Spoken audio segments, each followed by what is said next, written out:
Chinese food, so gonna eat, huh? Tignan nyo, mas gusto niya ang pansit canton kaysa yung Jollibee. Jollibee.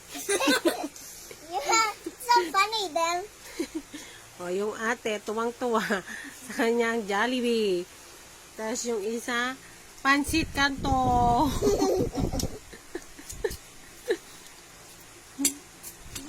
Inuwian ng pagkain na Jollibee pero ayaw niya, mas gusto yung pansit canton. This is healthy food. That one is not healthy food. That's junk food. The burgers are just junk food too. Yeah. Chicken is not junk food. Ba't ganyan ka naman maghalo, anak? Yes.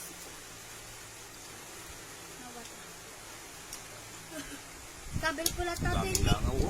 Tanggalin mo nga.